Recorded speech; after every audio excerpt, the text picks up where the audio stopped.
A beautiful assassin just received orders to physically eliminate a recently retired northern warlord.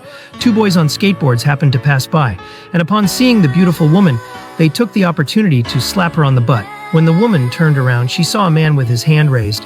She said to the man, "The last person who harassed me has been with God for many years."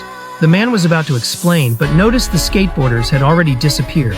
The woman, thinking the man was lying, threw a punch to teach him a lesson. The man, feeling awkward, just kept dodging her attacks. But as her attacks grew fiercer, he retaliated, easily forcing her back.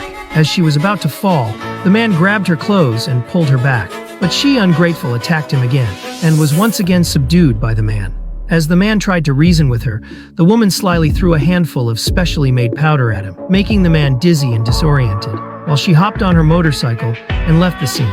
Though the man was strong, he couldn't withstand the effects of the powder, so he decided to get into his car to calm down, but accidentally got into the wrong car. At almost the same moment, a beautiful CEO had also unknowingly consumed a drink spiked with the same powder. Realizing she had been drugged, she went to hide in the car. In their drugged state, the two ended up having a physical encounter, and unknowingly neutralized the effects of the drug on each other.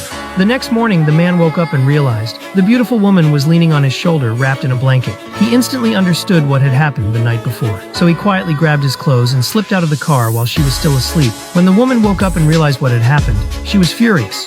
She drove off to meet her friend and figure out what to do next. The man, seeing her drive away, finally realized he had gotten into the wrong car the night before, not knowing how to deal with the situation. He decided to set it aside for the time being. He then went to an address he had, intending to claim the inheritance his mentor had left him.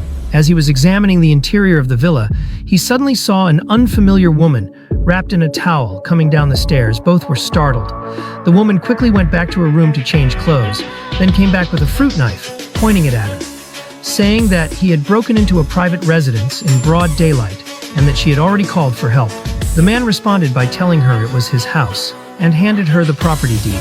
The woman felt extremely embarrassed after seeing the deed. At that moment, the woman's roommate arrived at the villa with several security guards. They were about to apprehend the man when the woman quickly intervened. She handed the property deed to the others. The property manager confirmed that the man was indeed the owner of the villa and explained why the property had been rented out.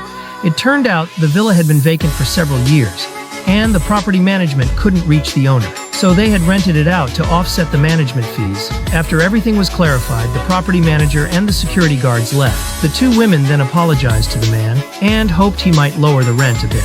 After some discussion, they reached a verbal agreement, and soon the man would be living in the villa with 4 beautiful women.